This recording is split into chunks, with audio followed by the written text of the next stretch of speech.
Beautiful. Alright. Okay. We have just an ungodly amount of money right now, too. I could take this back to town and sell it. I will do that. I could have done that with the other armor that we found. I could do it with that armor, even. I will do that with that armor. I could even do it with the weapons. I could just go absolutely bananas with pawning off goods that I've taken off of dead people. That seems like a healthy thing to do. Let's go to this place right here. And I'll sell that to you. Oh, you're... That's right, you don't buy armor. Oh, dear me. Well, okay. Maybe we'll have an opportunity to go back to North Warden. We have a lot of inventory space now. Our previous problems do not seem to be problems as such.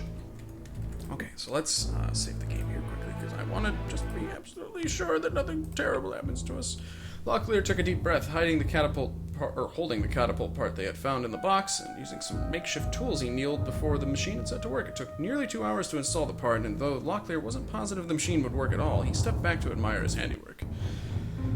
"I'm not an engineer, but I think that should work," he said, motioning to the others to join him. Together they stood before the strange wooden creature, its one arm poised, ready to fling its special cargo into the sleepy Mordell town of Raglan. Locklear took a deep breath. "Shall we give it a try?" he asked. "Yes." Patrus backed away from the catapult, wiping his forehead with the back of his hand. Locklear bent down to grab the wooden handle that would bring the monster to life. "Yeah, all right." Let's see what that did. Well, business as usual here in the cloth yard shot. Is this the... Okay, the door was ajar. Locklear tried to enter the small house, but something seemed to be blocking the door. He pushed a little harder, and reluctantly, the door swung open a little further. Peering into the darkened room, they could make out the form of a male Mordell on the floor. Kroldek's body was curled into a fetal position, and he appeared to be clutching at his throat. The engineer knew his business quite well, he said. That catapult load seems to have been very effective. Search the room quickly. After several minutes of intense examination, Patrus called out, "I think I found something!" Behind a wooden writing desk in the corner was a sort of Lim's Kragma. Ooh, a small pouch with 150 gold coins and a set of company orders. This would put a kink in the Mordell attack plans. Kinky indeed. Wow! What in the... No, give it... More info! Jesus. 49, 10, 71, 0. Let me... What? Okay. That's pretty good. I'm gonna give it to, who should I give it to? Difficult question.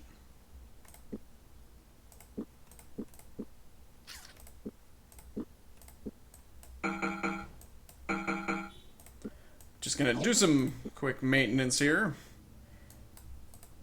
Let's give that back to you. In fact, let's put this on. Why not? Can't fix it anymore.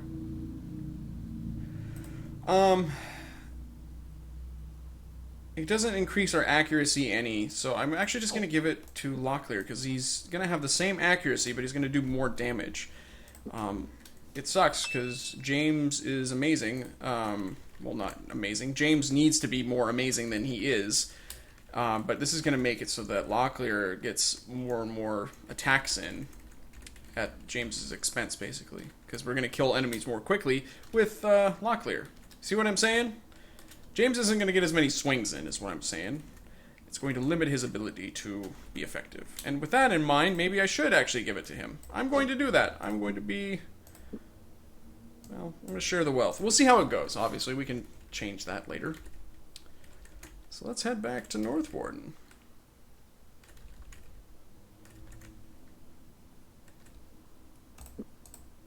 Okay, and there's the goblins. It doesn't really take us that long to get to North Warden, so I'm not going to cut the video here. Yeah, let's go in. And I will actually sell the armor that I found.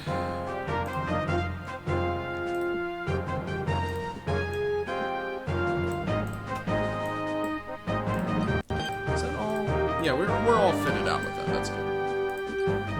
Super. Okay. Oh, I could sell the swords. Or the sword. We'll hold off on that. Okay, let's talk to the Baron. I still do not like the look of this battle, Senor James. What do you need? Well, what? We have... Are we not supposed to take them to... We must have to take them to the Duke. Yeah, it's the Duke. Well, we needed to stop there anyways. Okay, fine. Simple enough. We can do that. I'm very eager to see how this sword works. I don't know how... The swords are just incredibly complicated, you guys. Okay.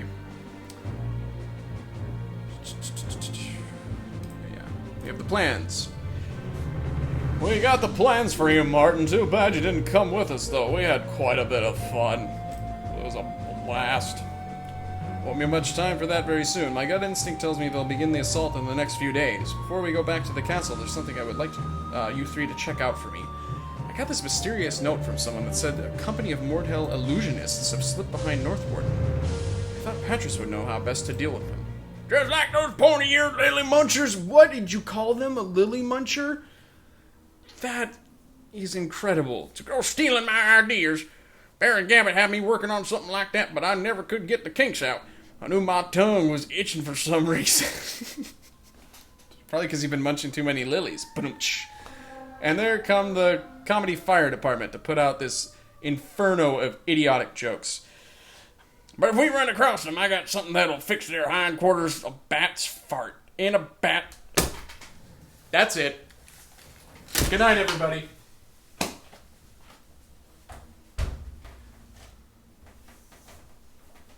That's incredible. That's an amazing... This bit of text is some of the most incredible video game writing that has ever occurred in the history of video gaming. This is amazing. We have the term lily munchers. We have a strange tongue-itching situation. We have the phrase bat's fart happening. Patrus is everything I love about video games personified. He is a man wearing a nightcap and a bathrobe, holding a baseball bat with some twine around it, apparently. He's wizened, he's got a goatee, and he's a beautiful creature, is what I'm trying to say. This moment is just a crystallization of everything that is perfect about this game, and indeed gaming in general. What a moment. I just need to... Wow.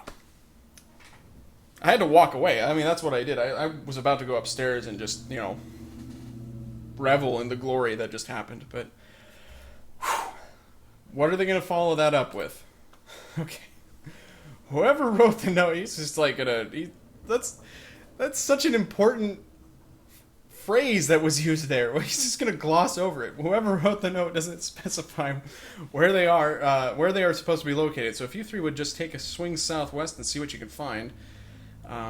Once you're done, come back here and we'll head to the castle together. That sounds like a pleasant way to spend a day. Well, that at least answers a few questions. We'd best be back at getting this battle in order.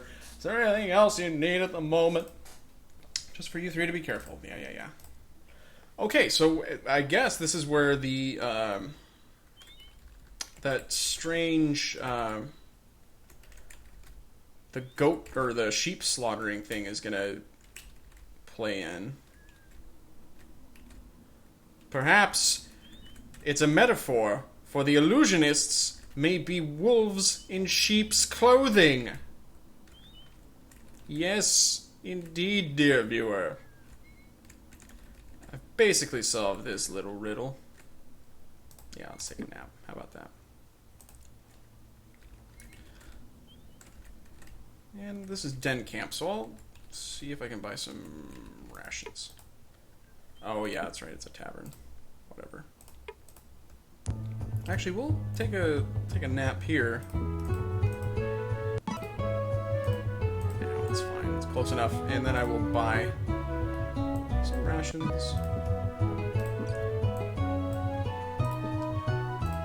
And maybe we'll have a little brandy while we're at it. I'm feeling festive.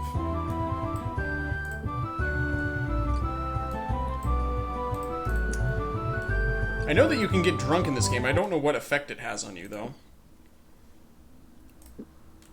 Probably just makes you less mobile in combat or something. I really don't know, though. Right.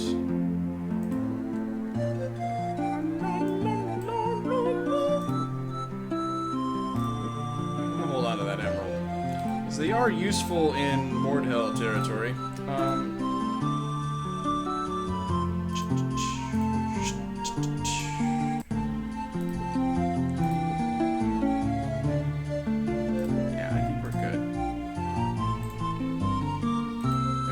Slayers, we have no use for that. Danon's delusions, that's right.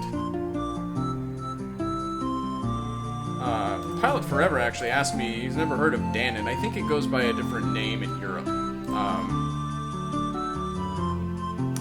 Although I don't know, it might just be Danon with one N or something like that. I'll do some research. That sounds like a really good use of everybody's time. I'll get back to you guys about the name of a yogurt brand. It's certainly pertinent to what I do here on my channel. Okay. Anywho. Yeah, we're moving on. We're moving along just fine. Okay, so this area appears to be of import. We've been here before. We've been here before. I should go to the inn, actually, and talk.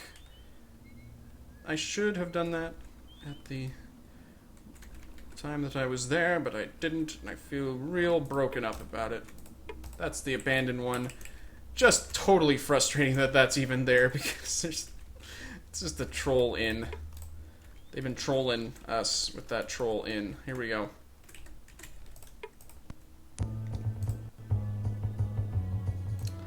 Okay. Not helpful. Never mind then. We'll go to the other house. Check it out. I imagine again that it has something to do with this situation.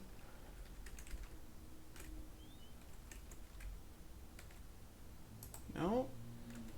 Why am I thinking there's another house? Oh yeah, it's in the woods. That's right. That's right. It's over here, isn't it? I think I'm in the neighborhood. I know it. That's it. Okay, Patrus, stop. James. Oh, this is the pinprick thing. Oh, I bet that's exactly what's going on. Because they're invisible. Something ain't right about things here, Patrus said, turning in a slow circle. Ain't what they appears to be at all. And if the thing ain't what it looks like, it means it's wearing some kind of mask. What are you babbling about? Locklear asked. The invisible magicians, you donkey!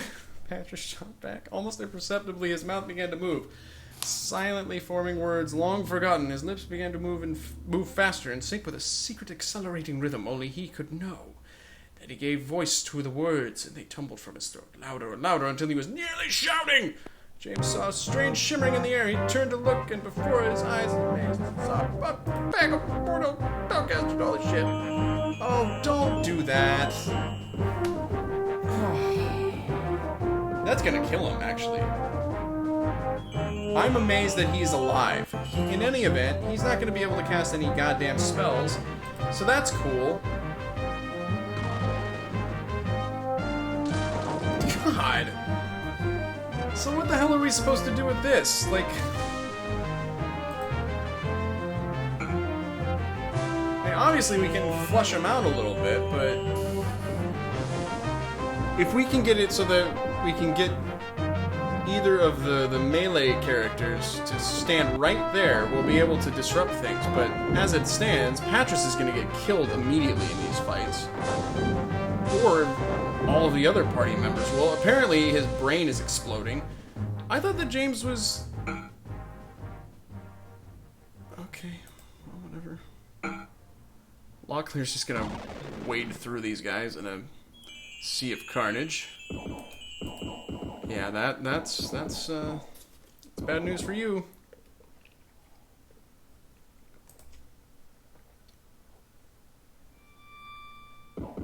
Oh. Your head explode.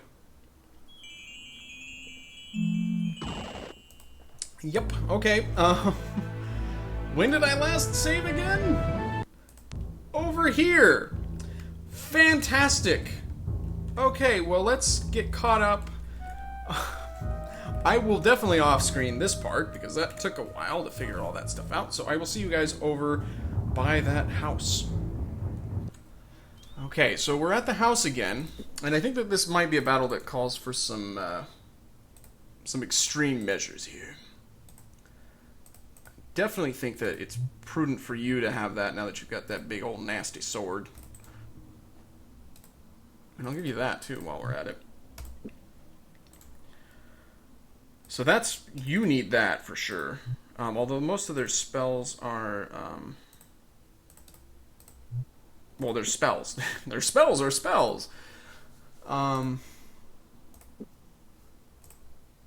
don't think that we really need to give you any potions, because you're going to wreck shit regardless. I need you to be more of a contributor, and I need you to not die, probably. You're probably the most... liable in this situation, and the other thing though is who knows who they're gonna stun here. That's really the issue, is that we run into somebody getting federative rhymed, I guess. See, here we go. So I don't think that potion is gonna help with his defense against this stuff, is it? That hurts a lot. That does too.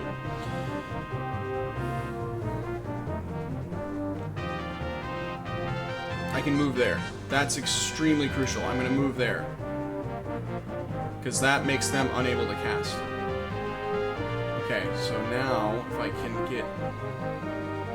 oh, shit. I'm going to move there. And I'm going to have you eat, or drink, a bunch of restoratives.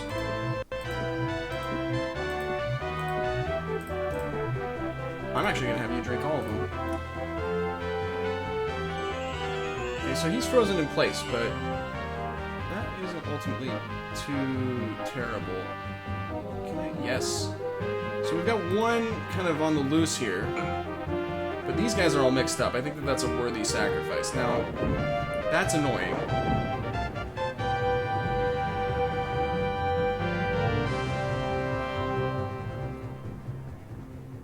Let's get you taken care of here.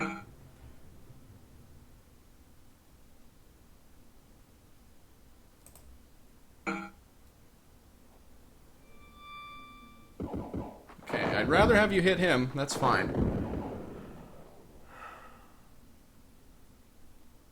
He's getting real close, and this guy just cast, so I'm going to hit him. And now that we've just got two of these guys, I think we've got this taken care of.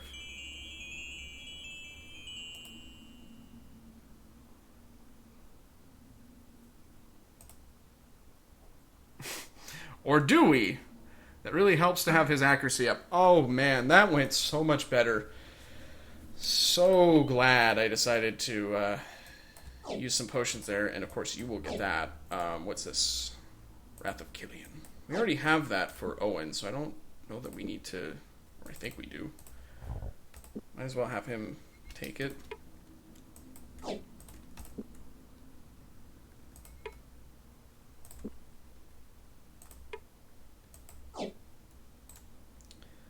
You should take that. Interestingly enough, interesting that Patrus ended up being our tank for that engagement there. To use, I know what that does. To use modern MMO terminology, I guess. Okay, I really would like to get all this stuff. Ooh, fancy. I want to know what that does. I will probably use that at some point. What's this? Night Fingers. Already looked at you... Okay, cool. I think, just a vial of urine there.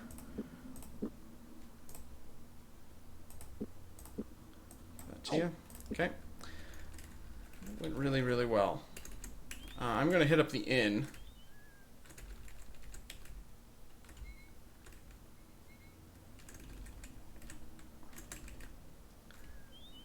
And then, well, let's hit up the inn, and I'll come to a decision about the next course of action. Obviously, we need to talk to Marty, and go from there.